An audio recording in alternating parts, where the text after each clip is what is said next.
തൃശൂർ കൊടുങ്ങല്ലൂരിൽ കോടിക്കണക്കിന് രൂപയുടെ ഭൂമി തട്ടിപ്പ് നടത്തിയ കേസിലെ പ്രധാന പ്രതി പിടിയിലായത് എറിയാട് സ്വദേശി ജലീൽ. കേസിൽ ഉൾപ്പെട്ട മറ്റുള്ളവർക്കായി അന്വേഷണം ഊർജിതം.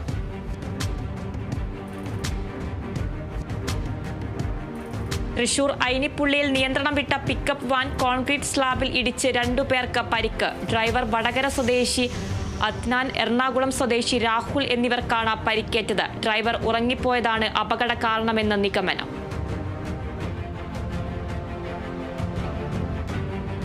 കൊല്ലം അഞ്ചലിൽ തുണിക്കടയിൽ മോഷണം നടത്തിയ ആൾ പിടിയിൽ. പത്തടി സ്വദേശി ബൂസാരിയാണ് പിടിയിലായത്. കഴിഞ്ഞ മാസം 3-ാം തീയതിയാണ് അഞ്ചൽ ജംഗ്ഷനിലെ ജീഫാസ് എന്ന കടയിൽ നിന്നും 15,000 രൂപയും 30,000 രൂപയുടെ തുണിത്തരങ്ങളും മോഷണം പോയത്. മുനമ്പം സമരം ഒത്തുതീർക്കാൻ സർക്കാർ നിയമനിർമ്മാണം നടത്തണമെന്ന് കേരള കോൺഗ്രസ് എം സംസ്ഥാന സ്റ്റിയറിംഗ് കമ്മിറ്റി അംഗം ജോസഫ് കെ നെല്ലുവേലി. ചങ്ങനാശ്ശേരി അതിരൂപതയുടെ ഐക്യദാർഢ്യ സമരപ്പന്തൽ സന്ദർശിച്ച് സംസാരിക്കുകയായിരുന്നു ജോസഫ് കെ നെല്ലുവേലി. കർണാടകയിലെ ഹുബ്ബള്ളിയിൽ നിന്ന് കോട്ടയത്തേക്ക് പ്രത്യേക ട്രെയിൻ സർവീസ് ഒരുക്കുമെന്ന് റെയിൽവേ അറിയിച്ചു. തീരുമാനം ശബരിമല തീർത്ഥാടന കാലത്തെ യാത്രാ തിരക്ക് കണക്കിലെടുത്ത് നവംബർ 19 മുതൽ ജനുവരി 14 വരെ 9 സർവീസുകൾ നടത്തും. Kerala fire service association Chalakudy unit സമ്മേളനം നടന്നു. പാലക്കാട് മേഖലാ പ്രസിഡന്റ് രമേശ് കുമാർ ഉദ്ഘാടനം ചെയ്തു.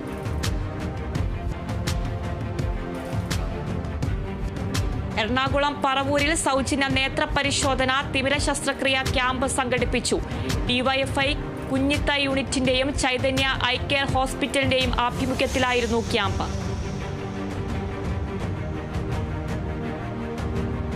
ആലപ്പുഴ തോട്ടപ്പള്ളിയിൽ ജനകീയ നാടകവേദി ഏകദിന ശില്പശാല സംഘടിപ്പിക്കും. നവംബർ 16-ന് ആരംഭിക്കുന്ന ശില്പശാലയിൽ പ്രഗത്ഭർ ക്ലാസുകൾ നയിക്കും. ആദ്യം രജിസ്റ്റർ ചെയ്യുന്ന 20 പേർക്കാണ് അവസരമെന്ന് സംഘാടക സമിതി.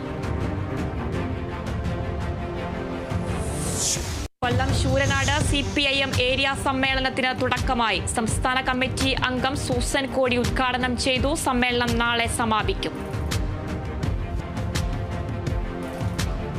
കിഡ്സ് ഫെസ്റ്റ് ആഘോഷമാക്കി തൃശൂർ ഏനാമാക്കൽ സെന്റ് ജോസഫ് ഹൈസ്കൂളിലെ കുരുന്നുകൾ. വിവിധ വേഷങ്ങളിലെത്തിയ കുരുന്നുകൾ കാണികൾക്ക് കൗതുകമായി. പരിപാടിയുടെ ഭാഗമായി ഘോഷയാത്ര സംഘടിപ്പിച്ചു. കുരുന്നു ശാസ്ത്രജ്ഞരുടെ കഴിവുകൾക്ക് വേദിയൊരുക്കി Thiruvananthapuram Vishwabharathi public school science expo.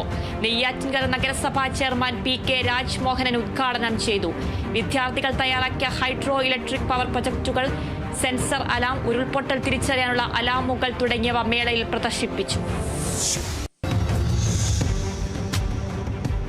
Thrissur Edavilangu ക്ഷീരോത്പാദക സഹകരണ സംഘത്തിൽ ബൾക്ക് മിൽക്ക് കൂളറിന്റെ ഉദ്ഘാടനവും ക്ഷീര കർഷകരെ ആദരിക്കലും നടത്തി. ET ടൈസൺ മാസ്റ്റർ MLA ഉദ്ഘാടനം ചെയ്തു. 2000 ലിറ്റർ പാൽ ശീതീകരിക്കാവുന്ന കൂളർ യൂണിറ്റാണ് സ്ഥാപിച്ചത്. ഗുരുവായൂർ ദേവസ്വം കൃഷ്ണഗീതി ദിനാഘോഷം നവംബർ 15-ന് നടക്കും. സാംസ്കാരിക സമ്മേളനം പ്രമുഖ എഴുത്തുകാരൻ ഡോക്ടർ ചാത്തനാത്ത് അച്യുതനുണ്ണി ഉദ്ഘാടനം ചെയ്യും. ദേശീയ സെമിനാർ, സാംസ്കാരിക സമ്മേളനം, ശ്രീമാനവേദ സുവർണമുദ്ര പുരസ്കാര സമർപ്പണം, കൃഷ്ണനാട്ടം തുടങ്ങിയവ നടക്കും.